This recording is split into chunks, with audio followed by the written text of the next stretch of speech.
กมือ10 นิ้วกราบนบนอบน้อมอย่างพระติรัตนเกี่ยวเจ้าตั้ง3 ประการอันมีพระพุทธเจ้าพระสัทธรรมเจ้าพระสังฆเจ้าอันเป็นสรณะที่เปิ่งที่เคารพนับถืออันสูงสุดในชีวิตกราบคารวะแตบไตรไหว้สาปารมีธรรมพระมหาเถรานุเถระเจ้าคณะพระสังฆาธิการภิกขุสงฆ์สามเณรจุตนจุองค์ด้วยความเคารพเจริญสุขเจริญปอนปออกไม่ออกศรัทธานาบุญสันนิบาตตันเข้าจุหนุ่มเท่าใจยิงขอน้อมต้อนรับทุกท่านเข้าสู่รายการมรดกธรรมกำเมืองและสารธรรมกำเมืองต่างสถานีวิทยุกระจายเสียงพระพุทธศาสนาแห่งชาติและสังคมคลื่นเพื่อการศึกษาพระพุทธศาสนาและวัฒนธรรมคลื่นพระพุทธศาสนาและจริยธรรมส่งสัญญาณออกอากาศต่างคลื่น FM 104.50 เมกะเฮิรตซ์และคลื่น FM 96.0 เมกะเฮิรตซ์พร้อมกันนี้ก็ขอยกมือ10 นิ้วกราบถวายการต้อนรับและเจริญพรต้อนรับพ่อแม่ครูบาอาจารย์พระสงฆ์องค์เณรญาติโยมสาธุชนทุกท่านที่ได้เข้ามาติดตามรับชมรับฟังทางภาพและเสียงการไลฟ์สดต่าง Facebook ไลฟ์ของวัดวังสิงห์คำ Facebook ไลฟ์ของธรรมะภาคเหนือ Facebook ไลฟ์ของธรรมะคลายเครียด Facebook ไลฟ์ของทีวีวัดฝ่ายหิน ของท่านพระครูสมุวิสุวัฒน์วรกิจโจและหน้าจอFacebook ไลฟ์ FC ทุกรูปทุกท่านที่เข้ามาแล้วได้ร่วมกันเผยแผ่นำธรรมคำสอนโดยการกดแชร์ทุกท่านมีส่วนร่วมในการเผยแผ่เนอะช่วยกันแชร์เสียงธรรมะแชร์เสียงรายการนี้แชร์รายการดีๆนี้ไปยังกลุ่มของเพื่อนของทุกท่านอันหนึ่งก็เป็นมังกรมงคลเราได้ส่งสิ่งดีๆไปสู่เพื่อนเฮาในกลุ่มอันหนึ่งก็คือร่วมกันเป็นการเผยแพร่นำธรรมคำสอนดีกว่าจะไปแชร์สิ่งอื่นที่มันบ่เป็นมังคละที่มันบ่เป็นมงคลเนอะอันนี้เชิญทุกท่านเตะแชร์กันไปส่วนในญาติพี่น้อง FC เฮาตั้งเพื่อนเปิ้นบ่ได้ดูเตื้อเปิ้นก็จะมาดูย้อนหลังได้นะสิ่งเหล่านี้แหละร่วมกันเผยแพร่ไปเตะแชร์กันไปเข้ามาแล้วปุ๊บก็สละเวลาน้อยนิดปลายนิ้วเร็วๆงามๆของท่านกดไปที่คำว่าแชร์สระแอชอช้างรอเรือกรันแชร์ไปญาติโยมศรัทธาเฮาก็ได้ฟังน้ำฟังธรรมกันอย่างทั่วถึงเด้อกราบขอบพระคุณพ่อแม่ครูบาอาจารย์ทุกรูปทุกท่านขอบพระคุณอนุโมทนากับญาติโยมศรัทธานาบุญที่ได้ติดตามรับชมรับฟังทางภาพและเสียงต่างหน้าจอ Facebook ไลฟ์ก็ดีรับฟังกันอยู่ต่างบ้านต่างจองก็ดีที่สำคัญกราบขอบพระคุณในเมตตาของท่านผู้อำนวยการสถานีที่ได้มอบถวายเวลารายการนี้ดำเนินโดยเจ้าเก่าเจ้าเดิมตุลุงในวังอาตมาภาพพระครูวิสิทธิ์ศรีลาภรณ์รองเจ้าคณะอำเภอเมืองเชียงใหม่เจ้าอาวาสวัดวังสิงห์คำตำบลประแดดอำเภอเมืองจังหวัดเชียงใหม่เป็นผู้ดำเนินรายการเนอะก็ดังที่ได้กล่าวไปวอบแบม บางวันก็ปะบางวันก็หายก็เป็นไปตามสภาวะธรรมเนาะบางวันก็ร่างกายต้านทานบ่ไหวเหนื่อยเพลียบางวันก็ภารกิจศาสนกิจเป็นที่เข้าใจกันเนอะก็แต่ว่าเสียงมาทุกวันอยู่ละแต่ตัวสดๆจริงๆร้อนๆจากเตานี่ก็ถ้าประจำเป็นก็บละญาติโยมศรัทธาวันนี้ก็ขอน้อมต้อนรับโยมปีสลินทิพย์บุญเลิศโยมสุวรรณอินใหญ่โยมปีสมศรีพรหมเมืองโยมปิณาดิสมเตปินปิณาดิสมเจ็ดศรีพิธาจารย์มคณยกชื่อดังโยมปีหมอมัทนาอัมพันธ์ เข้ามาแล้วรายงานตัวเรียบร้อยแล้วเข้าสู่รายการเรียบร้อยเนาะก็เดี๋ยวก็มามาจากข่าวสารงานบุญหรือข่าวสารต่างๆใต้รายการเนาะวันนี้เข้าสู่หัวใจรายการกันก่อนด้วยการฟังน้ำฟังธรรมบางพ่องก็นั่งฟังวันนี้แปะคำไทยไปเอี่ยว วันนี้แปะคำหายแต่วันนี้สดร้อนจากเตาเนอะพี่น้องต่างคลื่น104.50ก็ดีต่าง96ก็ดีวันนี้สดร้อนจากเตาเข้าสู่หัวใจรายการฟังแปะคำกันก่อนเดี๋ยวก็มามาจากใต้รายการเวลามันบลอเนาะไปอยู่แบบแป๊บแปะคำในตอนที่แล้วผูกที่6จบปริปุณนังไปถึงที่ไหนแล้วภายจำได้พ่องฟังหลายรูปหลายองค์หลายรายการหลงลืมกันไปแต่ไม่ต้องเป็นห่วงตุลุงก็มาสรุป ก่อนที่จะเทศตอนต่อไปให้ฟังเป็นประจำถือวันอยู่ละในตอนที่แล้วถึงตอนที่วิมาลาและโพธิสัตว์เจ้าแปะคำหลังจากที่ป้อพญาพันธุมติราชได้โคดเกียรติที่ลูกสาวไปเอาแปะหรือว่าไปหุมไปฮักชอบกับแปะซึ่งแปะเป็นเดรัจฉานแต่หารู้ไหมว่าใน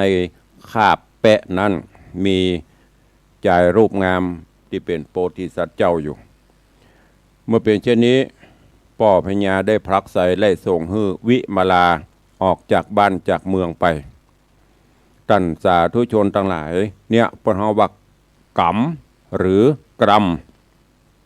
กรรมมาถึงกรรมมาโดนบันดาลจะเป็นในอดีตชาติหุในชาติปัจจุบันนี้บุที่เขาได้สร้างสมไว้เนอะเจริญพรต้อนรับเนอะเป็นอายุธนาจ้างสอรูปรอ จ้างสอยุทธนาหางดงถวายการต้อนรับท่านเจ้ามหาพรหมวิมลรัตน์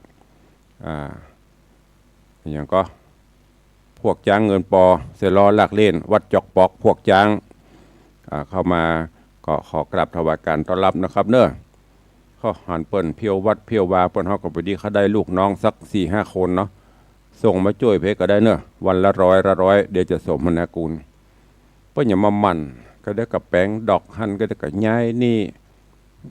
ถ้าแล้วตำปุ้นก็ไม่ช่วยในวังเพราะรกลุงลังละถ้าไม่ได้มาเลยแห้งก็ส่งวิตามินมาก็ได้เนอะตำปุ้นเปิดเงินปอเสร็จล้อลากเล่นแล้วลากลองมาตั้งในวังไปพ่องเข้าสู่แปะคำหลังจากที่ถึง2 ได้กำมาเติงเนาะพี่พ่อยแม่ญาติธรรมญาติโยมทั้งหลายเนี่ยเปิดเน้นอย่างในหลักพุทธศาสนาเปิดก็ถึงสอนว่าสัตว์โลกย่อมเป็นไปตามกรรมคือการกระทำบอกว่าจะได้กระทำในชาตินี้หรือชาติก่อนมันบ่หายอย่างที่ได้บอกไปกรรมมันจะติดตามตนตัวเข้าไปตลอดแล้วแต่ว่ามันจะแสดงผลเมื่อไรมันเหมือนกฎหมายบ้านเมืองมีอายุความฆ่าเปิ้นตายอย่างเมื่อก่อนเนี่ยอายุความประมาณ20 ปีใจวิชามารลบหลีกลี่หนีลบไปป้น20 ปีก็รอดกรรมไปแต่กรรมในธรรมะนี้มันแบบมดมันแบบเสี่ยงย้อนกล่าวถึงแม้กระทั่งอย่างครูบาอาจารย์พระเจ้าประสงค์ที่เปิ้นประสบเรื่องราวต่างๆเนี่ยกรรมมาถึงมาเติงมาตันก็ต้องผจญกรรมไปใจกรรมไปวิมาลาก็เช่นเดียวกันเป็นลูกพญาเจ้าเมืองอยู่สุขสำราญบันใจในหอปราสาทราชมนเทียนแต่ว่าเนื่องกรรมมาถึงมาเติงนอตันก็ต้องยวะลงจากหอยวะลงจากความสุขต้องไปใจกรรมเมื่อใจกรรมใจเวรป้นไปก็อาจจะได้ปีกมาเสวยสุขหรืออาจจะบัเสวยอันนี้ก็แล้วแต่หลังจากที่ถึง2ได้ลาแม่ลาอย่างเสร็จเรียบร้อยแล้วก็ปากันออกบ้านออกจองออกเมืองไปโดยที่ป่อบ่ฮื้ออย่างติดไปสักอย่างที่ตอนก่อนนะป่อพญาพันธุมติว่าไปเตอะไป2 คนสู่เนอแม้แต่ข้าทาสจะบริพารก็บ่ฮื้อเอาไปทรัพย์สินสลิงคารอย่างก็บ่ฮื้อสักอย่างได้กับผ้าติดเนื้อเสื้อติดตัวของใจเล็กๆน้อยๆเอาไปแต่ท่านทั้ง2ก็บ่สะทกสะท้านยอมที่จะไปใจกรรมใจเวร ขณะที่กำลังเดินทางออกจากปราสาทราชวังปีถึง6 คนแทนที่จะไปเป็นกำลังใจไปปลอบประโลมให้น้องได้ชื่นอกชื่นใจตรงกันข้ามกลับไปอยู่ข้างประตูเมืองด่าตัวโก้นแหมอันเนี้ยทางที่บอกว่าทางแน่เพิ่นจะได้ดีกับเพิ่นจะได้ปีกมากับบอกว่าด่าเพิ่นเรื่องราวของแปะคำจะเป็นจะได้นิมนต์และเจริญปอนเจิญทุกท่านติดตามรับฟังในผูกท่วนที่7เป็นลำดับไปณโอกาสบัดนี้ นะโมตัสสะภะคะวะโตอะระหะโตสัมมาสัมพุทธัสสะ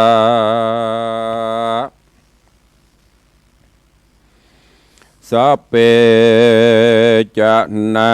ปะทาทิตุญาอาคะมะนังยัตวาสมาคตาหติสาทะโวดูราสปุริสะตั้งหลายพร้อมนาควายยิงใจตานตั้งหลายหนุ่มเทามีศรัทธาเก้าเป็นประธานย่อมได้ตานเขาน้ำวัตถุพรำตามมีพระมุนีที่ไวเตสนาไว้เป็นหมายว่าจักมีอานิสงส์หลายมากกว้างบ่อาจอังกันนาหรือตานนั้นหนาตกถอยอานิสงส์น้อยบางเบาย้อนใจแห่งเฮานั้นเราหากเป็นเก้าปามีการใจยินดีโจมจืนโจกยกยืนตานไปอย่างปัจใจเครื่องใจแม่นเป็นของตำไตธรรมดายอมมีอานิสงส์นานำนะมากกว้างบ่อาจแองจะไขกันแน่บ่ใส่ใจบ่จื้นเต้าจกยกยืนได้หรือจำใจตานเอาแน่กลัวต้านว่าเตียนควันหรือต้านนาปันตกใส่ใจหมุนไม่ไปนาย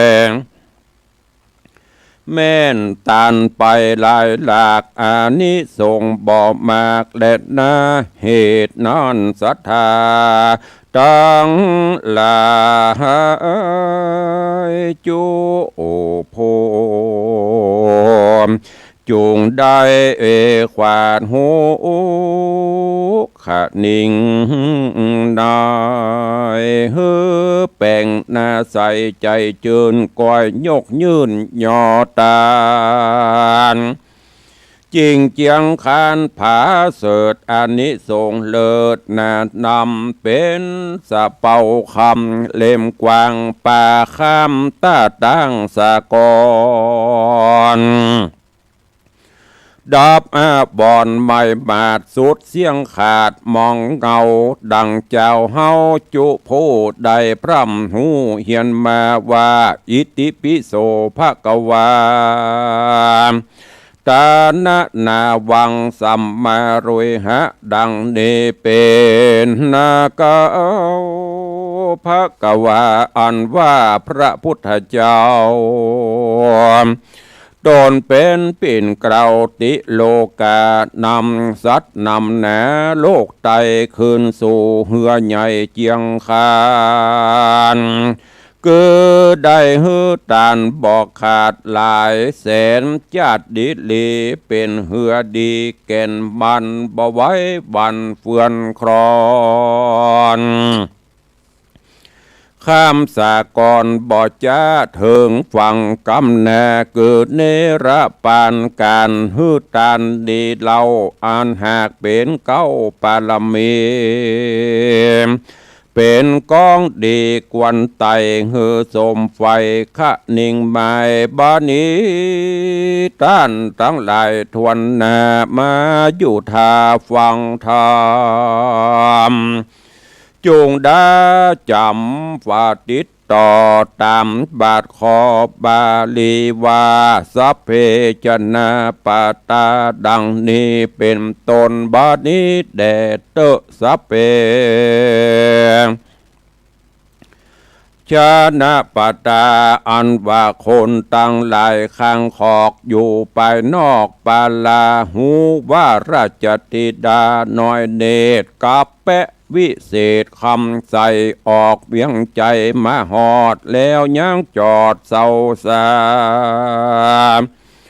ก็ปากันมามวลหมู่เวทล้อมอยู่แนะนำพ้องก็มาย่อมือตำตั้งกล่าวถาม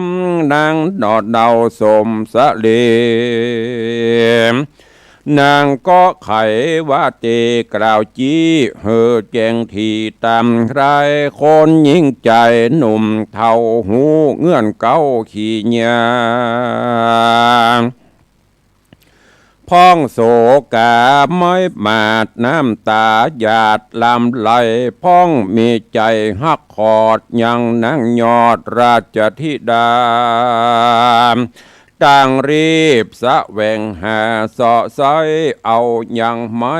บงสั่งเปื้อดาดังแต่งห่างมาแปงตูบยังสะปานพ้องก็มาตัดฟันพ้องก็มาลากพ้องก็มาซับฟากสันฝ่าพ้องก็มาภัยขาจักตอกพ้องก็มาเตะหมอกขุดขุมปกเสากุมตั้งไว้เอาเครื่องใส่ตามลายบ่นานลายแต่ใส่ก็เมียนได้ดังใจตั้งเฮือนไฟแห่น้ำมีพร้อมพร่ำจุประการ พ้องเอาข้าวสารมุ่นแป้งตังจีนเฮ่งป่าไตพ้องเอาพริกเกลือลายผักไม้ตั้งเครื่องใจจุอันน้ำมาปั่นยื่นตอนทะว่าเกตนางน้อยอ่อนสมสลีต่างไขว่าตีต่อถอยมีบอดน้อยอนาถาแล้วก็ดาคืนสู่ยังที่อยู่ภายมานยามตาวันตกต่ำลวดมืดค่ำจนตาก็มีหันแดนาโพธิสัตว์โตปนะส่วนโพธิสัตว์ตนผาเสดออกจากคาบเปะเลิศคนสายเข้าอยู่ในตูบน้อยกับนางยอดซอยราชธิดานางก็จะกล่าวจี้ว่าข้าเดปี้สายใจต่อแต่นี้ไปเป็นเก้าขอพี่เจ้าองค์คำจุงวางตำละตอดยังคาบเปะยอดคนสายหรือเอาไฟซุ้มใส่หื้อไฟวู้ไม่หายหนเพื่อบ่หื้อคนตั้งใครได้ว่าให้เตียนควรนอขุนท่านหนุ่มเนาก็ตอบเล่ากำไปว่าข้าเปะคำใสนั้นโสดมีประโยชน์แน่นำปีอาจกำสัดใสฮือไฟบุไม่หายสูญย้อนมีกุลมากวังบ่อาจอังกันนะปีจักหักษาสุขซ่อนไว้ตามบ่อนไปหน่อยแต่นี้ไปเป็นเก่าปี้บอกเข้าบางตนในคราบแปะมงคลคนซอยตามดังถอยกำนางเต่าจักวางซ่อนไว้บ่ฮื้อคนน้อยใหญ่ได้หานเฮาจางปากันก่อสร้างบ่เว้นแห่งเสียกันบ่ปอนแนนไปนาเตี้ยงจักโปนโศกลามองเขียม นอมุนีตนองค์อาจกับนางนาใส่ใจอันเกยอยู่ห่อใจยอดซอยมาอยู่ตูบน้อยมุงคาตู้เครื่องกากั้งเกณฑ์ถมทางเน้นเดิมอ่อน ก็ก้อยถอนกะก็ก้อยถอนกลาพรากบัดนี้หากบางเบาสองคนเศร้าบุญกว้างช่วยกันสร้างแปลงส่วนของเปิงกวนกินใจมีพร้อมไข่จุอันตั้งเผือกมันแต่งเตาผักกาดเข้าสาลีตั้งผักจีหอมบัวตั้งหมากถั่วมะเขือโดงามเหลือล้ำมอกปลูกตั้งดอกลายสีพงบานดีกรีอาคันกันทะว่าหอมกลายป่าหือใจชื่นจ้อยลืมมองต่ำก้อยเดิมมากะนะนาน้อยใหญ่กะอันใดมาหันต่างปะกันชื่นสู่ไข่เก่าอูยอกูนพ้องมาโน้นเตื่อมแทงจ้วยตกแต่งดังดาพลัดกันมาอยู่ไกลจู้จ้วยใจประกาศตำการ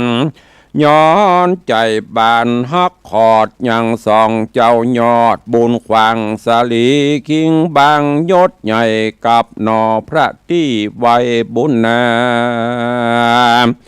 อยู่เก๊กหาตูบน้อยหากเจออื่นจ้อยเจยบ้านสุขสำรันบอกขาดยิ่งกว่าอยู่ภาษาหอคำก็มีหันและนาตาในกาละนานใสอุบาทใหญ่หานี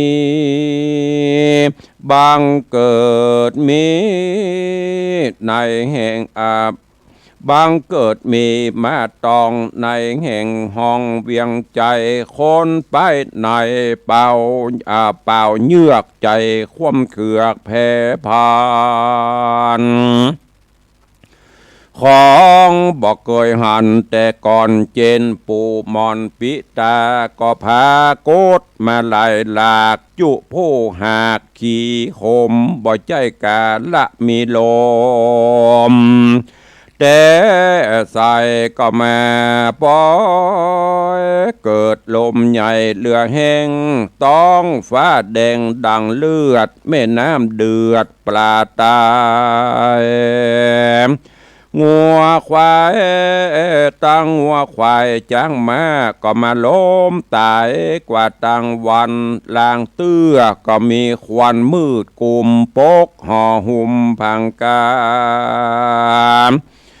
จนปัดลาหยาบจาเกิดขึ้นไข้เบียงใจจุมคนในภัยราต่างไม่มาดมองเงาต่างซบเศร้าเอาไม้ห้องบ่เป็นให้ยินผ่านเมื่อนอนเต้าผู้บานที่ราชเจงเฮออัมมาตั้งตาเรียกเอาโหราผู้ใหญ่มาอยู่ไกลจะถามว่าดูราด้านพรามผู้เฒ่าอันเป็นเก้าโหราจารย์อันว่าอุบาทหารลายแหล่บังเกิดมีแก่เวียงใจเหตุอันใดด้านใสเฮอเกิดใดมีมาเนี่ยสันใดจะอุบาทจริงจักกลาดหายโหนเปื้อฮือคนใหญ่หน่อยหายต่ำก้อยมองขี่จุงพิจารณาดีสันส่องตามออกห้องปินเตาแล้ว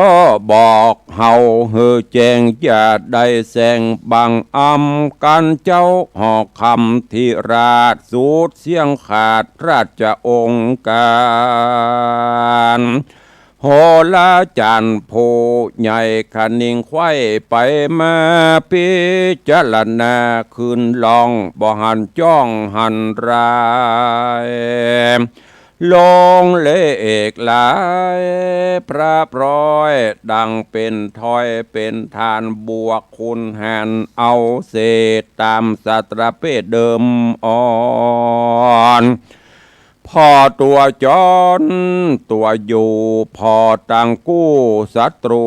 พิจารณาดูลืมเล่าก็บอกหูเก้าขี้เนียตันพญานักเกบ่จ้างเกสันใดกันจะไขขาบใบว่าบอกหูควายสัจจังเหนียวตาได้ฟังจากโคด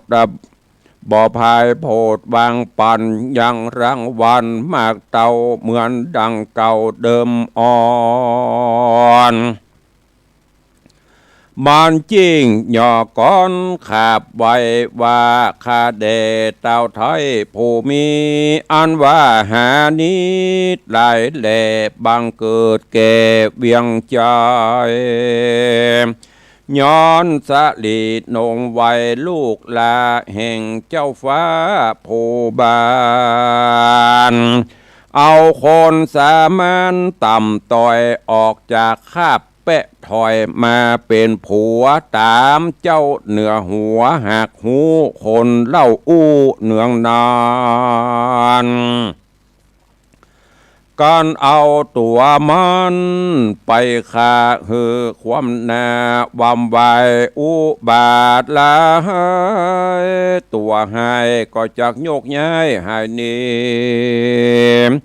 เจ้าปุรีไพรหน่อยจักอยู่จื่นจ้อยเจยบานใจสามารถนั่นโสดมันบ่โตดอันใด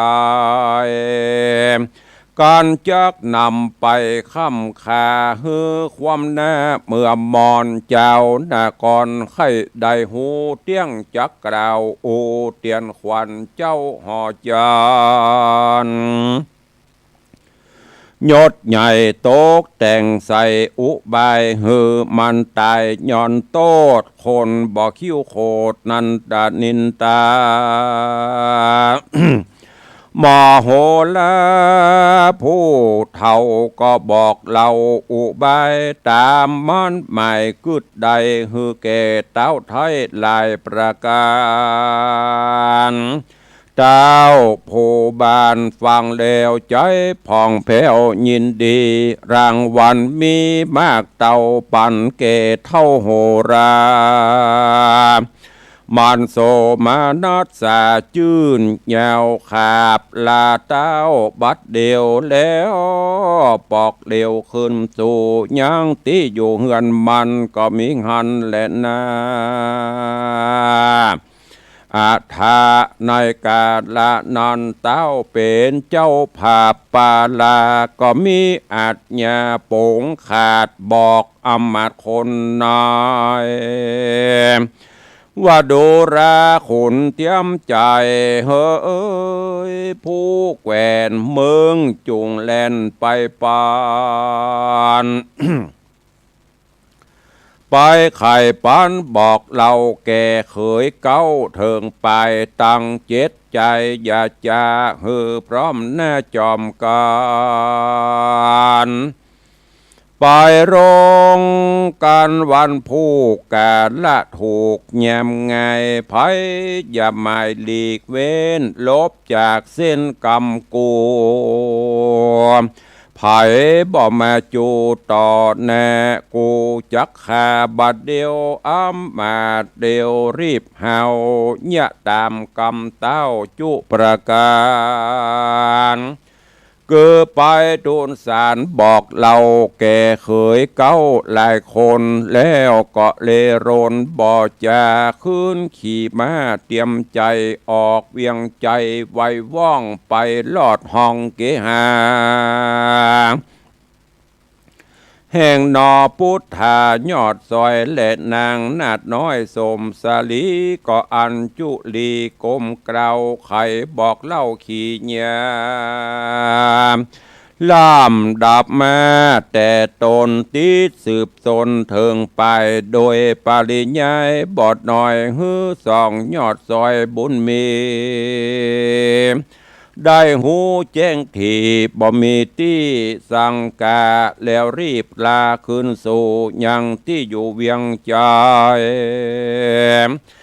ส่วนสาลีนงใบเว้นฟ้าคือนางนอดลาวิมาลาการขุนต่างตากระพรากออกไปจากเฮือนโตนใจเลดเววนใบวันกึดสอดดันแน่นาว่ารอยพระปิตาปอตาวหาโคดเฮาเครื่องขี่จากหื้นนี่คืนสู่ตีอยู่หอคามหรือโกธาดำไม่เดือดบ่หูเหือดสูญหายจริงอุบายเรียกร้องไปสู่ห้องเบียงใจเพื่อฮื้อคนในใจกล้านำไปขาแต่งฟันหรือก็กลุ่มพันขังไว้ในคอกใหญ่กังการาชธิดายศใหญ่ขัดนิ่งไข่ปลาลายประการทุกโศกปันจ่องหอยแนบบ่จื่นจ้อยเจยบานจริงจะไขขานกล่าวโอเฮอเจ้าหูตามเมนอมุนีบุญกว้างก็กล่าวอ้างกำไปว่าดูราสายใจเฮ้ยน้อยนาดนางอย่าได้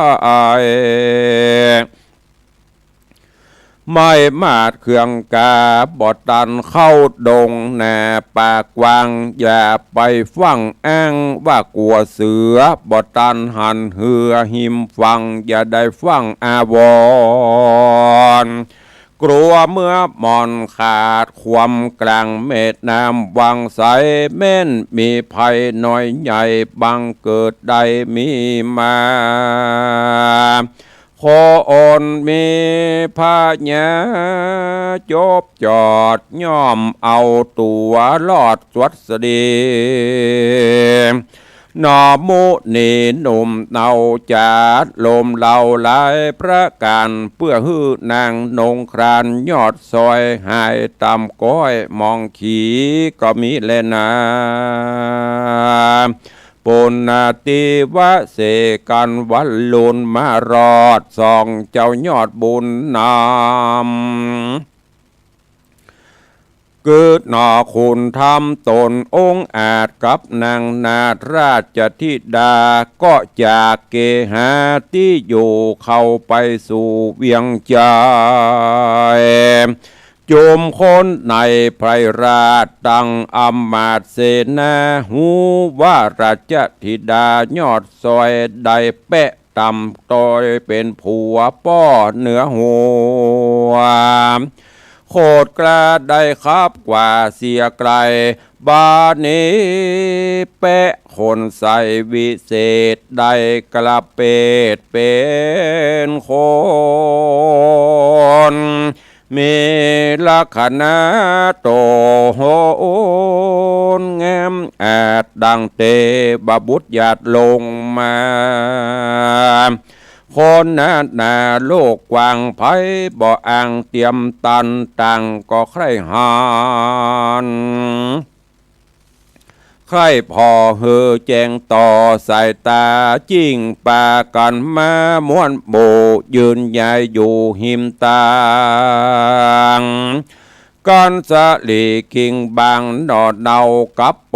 ที่สัตเจ้าบุญแน่เข้าปลามารอดเข้าได้ตอดตาหันต่างก็มาปะกันตันกล่าวว่าผัวว่ากำเล่าสาวเถิงโห ได้มาโจสันทีสุดเสียงตี้สงสัยกำเข่าไข่กล่าวเกหากแม่นแต่ดิเลโยมสาวจีแม่ห้างพอตาปอข้างลืมคิงต่างคนิงใครใดเอามาอยู่ไกลเฟือแฝงเหลวมาแยงตัวเก่าแม่นห่อเข่าตัวหา3 วันมาครบควายหาบ่ใดต่างงามดูปุ่มหลามต้องเธอตาเลิกแม่แอวอูเจ้าเล่งดูที่สันกืดสอดดันได้โคนยิ่งใจหนุ่มเท่าพอส่องเจ้าบุญมีต่างยินดี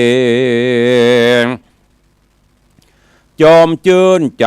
ต้องตื่นปิญาต่างไขจ๋าต่อถอยมีบ่อน้อยลายประการนอโปธิญาณตนองค์อาจกับนางนาถราชธิดากอยไกลกลาบ่จอดต่อเต้ารอดห่อคำยกตินตำย้ายบาทขึ้นภาษาเร็วปันแล้วอภิวันกลมกล่าวไว้ป่อเจ้าราชาแล้วรอราอยู่ทาบอกกล่าวอุกจากกำใดแย้มนั่นคนไปในหนุ่มเท่าคือ6เคยเก้าคำใจโยธาหลายอ้ำมาเต็มห้องราชโรงกันต่างปะกันสั้นพอยังเจ้าหนอคุณทำต่างไข่กำบ่ออกต่างไข่กำออกปากจุผู้หักยอกุลว่าเป็นตนบุญปังก่อนแห่งนางต้อยอ่อนราชธิดาก็มีหันและนาเนติตังขีญะสังวันนาวิเศษจะห้องเหตุธรรมเทศนาแปะคำลำดับเทิงผูก7ตอนที่1ก็บังโกมสมเร็จเดช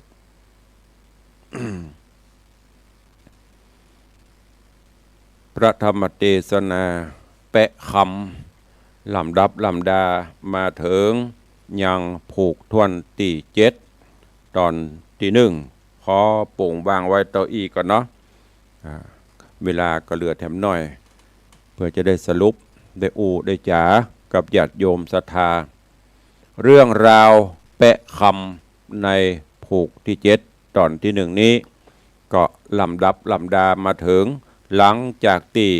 โพธิสัตว์เจ้าแปะคำและแม่นางวิมลาถูกพ่อพญาได้พลักใส่ไล่ส่งให้ออกจากบ้านจากเมืองถึง2ก็ก้มหน้าก้มตารับกรรมสั่งที่พ่อได้บัญชาออกบ้านออกจองไปเจ้าบ้านเจ้าเมืองหูข่าวต่างก็อินดูสงสารแล้วก็พอไปถึงใต้เมืองปุ่นก็ไปตกลงโปร่งใจจะปลูกแปลงตูบแปลงปังอยู่เป็นที่อยู่ที่อาศัยเจ้าบ้านเจ้าเมืองที่หูข่าวต่างก็ป้ากันไปช่วยขุดขุมตัดไม้ซับฝากตันฝามุงหลังคาแล้วก็เอาอาหารการกินเครื่องอุปโภคบริโภคอย่างมาฮื้อถึง2ก็อยู่ด้วยกัน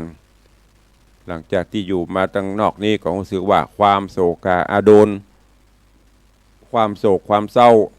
ก็เริ่มเคล้าคลายเบาบางลงเพราะว่าปรับตัวเขาได้ละ ช่วยกันเสาะว่าหากินช่วยการปลูกสร้างห้างแปลงสร้างฐานะหลักฐานเก็บหอมล้อมริบไปโพธิสัตว์เจ้าแปะคำก็ออกจากห้างแปะมาเป็นคนเขาเนี่ยมาเป็นคนส่วนคาบแปะก็เอาเก็บไว้ซ่อนไว้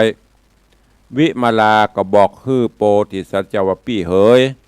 ปี้ก็ไม่ใช่ว่ารูปร่างอัปลักษณ์อย่างหน้าตาก็ดีรูปร่างก็งามน้องว่าต่อไปนี้แปะบ่ต้องไปอยู่ในห้างแปะละออกมาผจญความจริง ออกมาสู้ความจริงจะเนี้ยคือเปิดได้ฮู้ได้หันว่ามันเปลี่ยนจะได้โพธิสัตว์ก็บอกว่าโอ้น้องเหยมันยังบ่ถึงเวลาเตื้อมันบ่ถึงเวลาปรากฏเตื้อตอนนี้ก็อยู่ลบๆกันไปจะเนี้ยเพื่อมันมีอย่างเกิดขึ้นมาพี่ก็จะได้ใจห้างได้ขาบเปะเนี่ยลบหลีกลี้อยู่แต่ถ้าเอาไปเผาไปอย่างเกิดมีอย่างขึ้นมามันจะลำบากก็ตกลงปลงใจอยู่ด้วยกันไปฉันผัวเมียเสาะบ่าหากินลีดลำต่ำสร้างรักสร้างฐานโดยบ่หันแก่ความเหน็ดเหนื่อยบ่หันแก่ฮ้อนบ่หันแก่หนาวง่ายๆคือบ่เกลียดค้านน่ะถ้าลักษณะของคนเกลียดค้านหรือคนขี้ค้านนะญาติโยมตอนหลายอย่างในหลักธรรมะเกลียดค้านทำการงานเนี่ยมีอยู่6ประการ1อ้างว่าหนาวโอ้หนาวสั่นก๊อบจะบรรยากาศยังไงจะรอให้มันควายให้มันหน่อยกันกะให้แดดฟาดก่อนให้มันได้อุ่นแล้วก็บรรยากาศแฮมบันฮ้อนจำบรรยากาศฮ้อนอยู่รอมันเย็นก่อนแฮมกำไปใจบรรยากาศเจ้าอยู่ไปเตื้อรอควายให้มันหน่อยก่อนไปพอควายมันหน่อยควายละค่ำละคือว่าไงอ้างหนาวอ้างฮ้อนอ้างเย็นอ้างมืดอ้างค่ำเนี่ยลักษณะโคตรขี้ค้านอย่างที่ว่าอ้างหันอ้างนี่นะสุดท้ายก็ไม่เจริญแต่ว่าโพธิสัตว์เจ้ากับวิมาลามันมีโพธิสัตว์เจ้ากับบ่อ้างฮ้อนอ้างหนาวอย่างเทิดทุนเมียยกให้เป็นผู้นำตั้งครอบครัวตั้งเนี่ยกินเนี่ยว่ากรรมโบราณประวัติใจเป็นจ้างติดหน้าไม่ยิงเป็นยักจ้างติดหลังช่วยกันกระทำการทำงานหิหาลิล่ำต่ำสร้างจนดีขึ้นก็วันหนึ่งพ่อพญาก็ใครกำจัดเพราะว่าหูมันละใครกำจัดโพธิสัตว์เจ้าก็เลยออกอุบายจะได้ห้องโหนวันหนึ่ง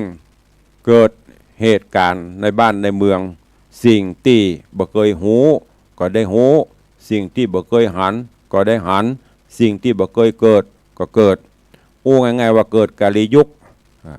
เกิดทุกขพิษภัยเขาอยากหมากแปลงอย่างต่าง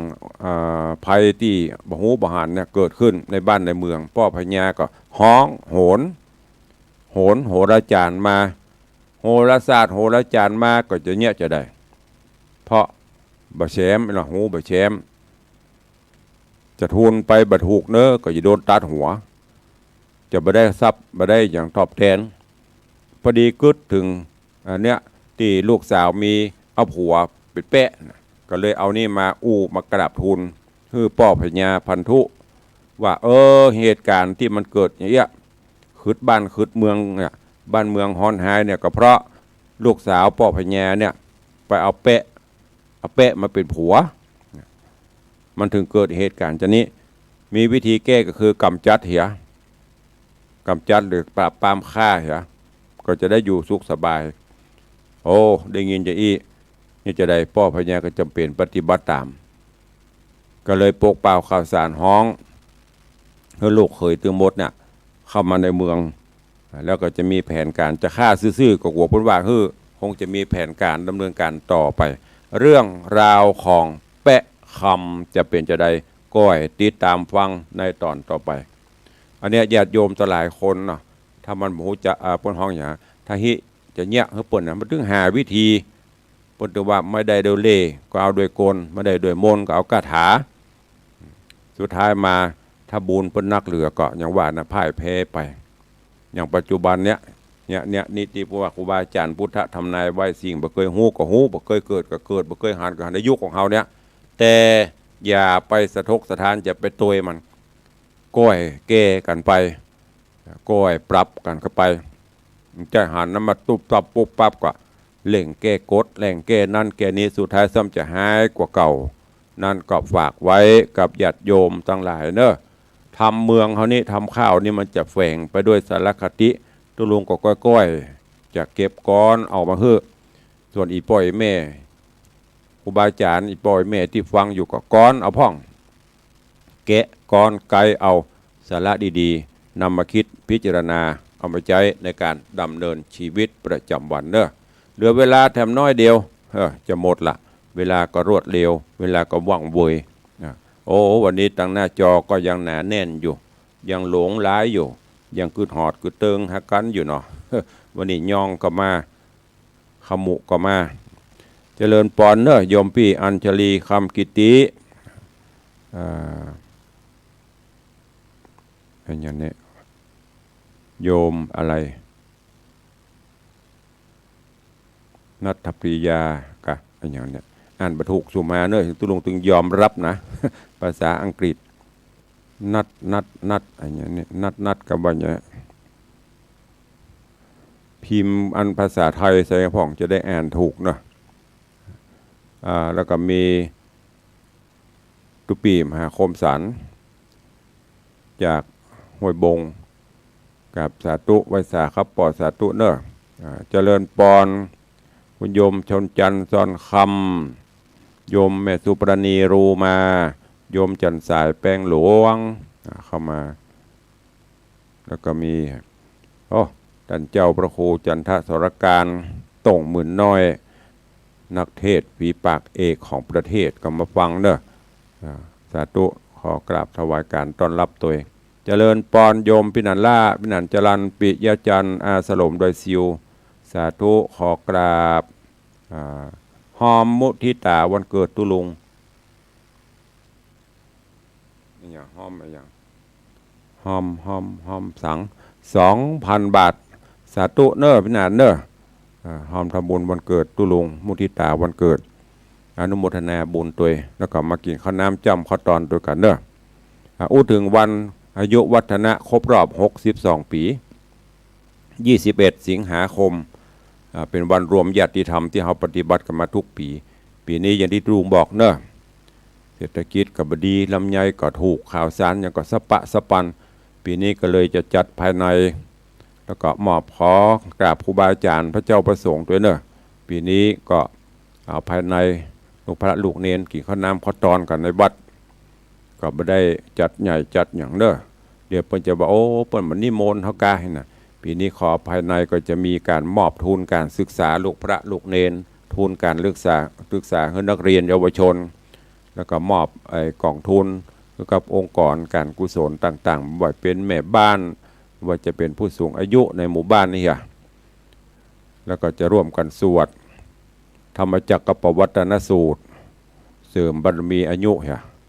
มอกมหาบดีจากนั้นก็กินข้าวน้ำจ้ำข้าวตอนกันตั้นนะก็ขอบคุณพินานจรันปิยจันทร์ตัวเองแล้วก็มีในนี้ร่วมทำบุญมา 2,000 บาทพินานอิสมเตปินก็ร่วมบริจาคทุนการศึกษาลูกพระลูกเนนมาแหม1 ทุนแล้วก็มีโยมแม่อารีสดับ 200โยมแม่ศรีนวลรันจวน200วันนั้นวันพระที่ผ่านมาก็โยมปเลี้ยงธนวัฒน์โยมแม่เลี้ยงทัดพิชาสุสิงคำก็เป็นเจ้ามูลสถาเก้านำปัจจัยมามอบถวาย 20,000 บาทแล้วก็จะตัวมันบรรลุนแหม 20,000 นี้ปเลี้ยงว่าเอาเป็นกาจะห้องขวัญกาจะอย่างกาสุดแล้วแต่ของขวัญพิเศษเดี๋ยวจะตัวมันบรรลุนอีหรอก็ขอบพระคุณบุญรักษาเนอะ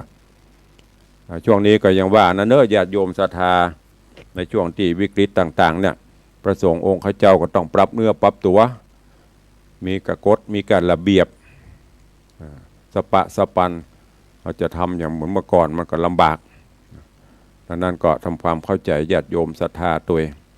วันที่21 สิงหาเนอะปีนี้ครบรอบ62 ปีแม้แต่ลูกศิษย์ลูกหาครูบาอาจารย์ที่ตั้งหน้าจอเนอะจะมาร่วมฉันเพลตัวก็นิมนต์แต่มันได้เป็นทางการอย่างเนอะจะมามุทิตาสักการะมาร่วมอย่างก็มาได้บอกว่ากันนะญาติโยมศรัทธาบุญFCก็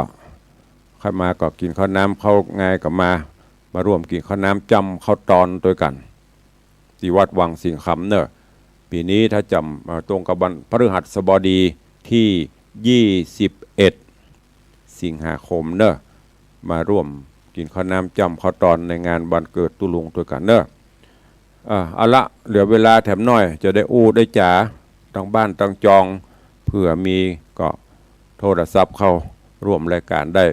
0817836540เพื่อใครจะห่วมมุทิตาก็เจริญปอนเนอะ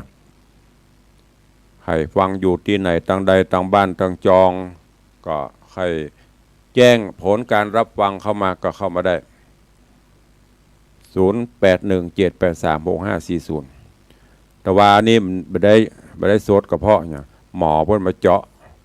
เลือดเพื่อตรวจค่าน้ำตาล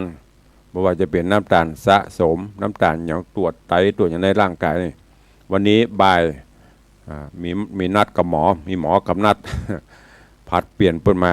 วันนี้บ่ายหมอนัดไปฟังผลจะออกมาเป็นจะได้ก็แล้วแต่มันเนาะต้องไปเสียเลียดมัน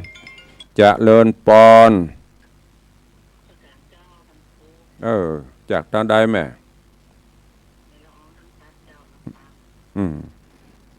สาธุเนอะ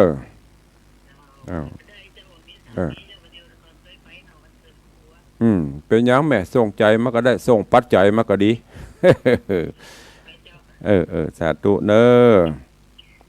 ขอบคุณโยมแม่ละอองจากห้างฉัดลำปางโยมแม่ติดตามมาฟังอยู่ก็ยังว่าน้ำเป็นไปตามสังขารธรรมมาได้ก็มาได้ก็เป็นอย่างเด้อใครจะส่งปัจจัยมาร่วมก็ดีก็โมทนาบ่มีก็เป็นอย่างต้องไปซีเรียสกับมันใครจะอู้ตัวแหมเข้ามาเนอะ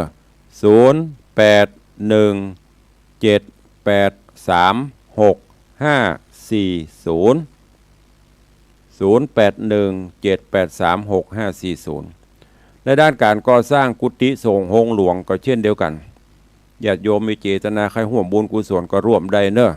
ตอนนี้การก่อสร้างก็ดำเนินการไปเรื่อยๆเข้าสู่โหมดที่จะโบกจะฉาบฝาผนังตอนนี้ตั้งวันก่อนก็ศาลาเพิ่นมาติดตั้งปลั๊กไฟแผงเรื่องไฟฟ้าเสร็จแล้วก็จะเริ่มฉาบเริ่มโบกไปตั้งหลังคากับมุงไปก็คือจะได้ควายใจต้านใครสร้างบารมีธรรมร่วมกันก็มาสร้างกุฏิสงฆ์โฮงหลวงของวัดวังสิงคำตัวเจริญปอนเจิญทุกท่านเนอะมีแหมกอตั้งบ้านตั้งจองมีกระแม่ละอองอยู่เดียวคนเดียวกันเนี่ยวันนี้ใครฟังอยู่ที่ไหนจันคำไปไหนหูเดียวบล่ำได้ยินแล้วเนอะจันคำแสงบุญกับแม่อุ้ยมอนอย่างก็แม่อุ้ยมอนจันเด็กหญิงจันยาสมุทรเนอะแม่อุ้ยฟังอยู่ปีนี้ก็มาช่วยตุลุงเนอะวันเกิดนี่จะเอาสั่งเฮกิจะเอาทุนกี่ทุนจะหอมกี่ล้านเนอะบอกลูกบอกหลานเอามาแม่อุ้ยมอนบนฟังตลอด90 ปลายละตุลุงเฮเป็นอยู่100 นะแข็งแรงดีอยู่แม่อุ้ยมอนจันยาสมุทรบ้านน้อยสันกระแปงแล้วก็ยมปอทองใบเปรมประชาตัวเนอะยมปอทองใบเปรมประชาปอทองใบก็รัตนาอุบาสก90 ปลายปอบอกเคยละสักมากูงานปีนี้ก็ถ้ามาได้ก็เจิญเนอะปอเนอะมากินข้าวตอนโดยตุลุพระหลานวันที่21 สิงหานี่เนอะจำวันคือดีเนอะไปหลงวันนะข้าวก้อนกับไปก็หลงวันเอาหงตาลมาบิศกรรม ก็มีอย่างก็มาสู้มาจูกันกินมีกี่คนก็กินกันไปหงตาลมีนักคนมีน้อยก็กินอิ่มดีเนอะก็ฝากไว้วันที่21 สิงหาแล้วในช่วงนี้ก็ดังที่ได้บอกเป็นช่วงกลางภาษาหลายวัดหลายบ้านหลายท้องที่หลายตำบลเพิ่นก็มีกิจกรรมโครงการธรรมะสัญจรออกสัญจรเทศนาไปตามวัดตามวาเนอะถ้าระดับจังหวัดก็จะมีของกลุ่มหนุ่มสาวจังหวัดเชียงใหม่รถด่วนขบวนพิเศษไปตามอำเภอต่างๆต่างอำเภอที่เพิ่นจัดก็หลายแต่ที่ตั้งสลับปีนี่ก็เป็นโครงการพัฒนาคุณภาพชีวิตทุกวันเสาร์เพื่อจะแลกกันถ้าทุกวันเสาร์ถ้าวันเสาร์ไปตรงกับวันศีลเพื่อจะเลื่อนมาเป็นวันศุกร์นี่นะ ถ้าฝนตกฟ้าห้องอาจจะซับไปนี่ก็ติดตามข่าวสารกันไปเนอะมีแล้วเนาะตั้งบ้านตั้งจองดักปิ่งบินวอยมีแม่ละออคนเดียว วันนี้ก็ใครจะอู้ตุลุงหลังจากที่หมดเวลาก็โทรเข้าหลังไมค์ได้เนอะ0817836540วันนี้เวลาหมดเวลาแล้วขอนำรายการจากครูบาอาจารย์ญาติโยมศรัทธาไปก่อนปะกันใหม่ในวันต่อไปเนอะขอความสุขสวัสดีจงบังเกิดมีกับครูบาอาจารย์ท่านเจ้าภิกขุสงฆ์องค์เนนพอออกไม่เอาสถานบุญคู่ผลเนอะอยู่ดีมีสุขมากันจุตนจุองค์จุผู้จุคนจัตตารโอธรรมาวัฏันติอายุวันโนสุขังพะลัง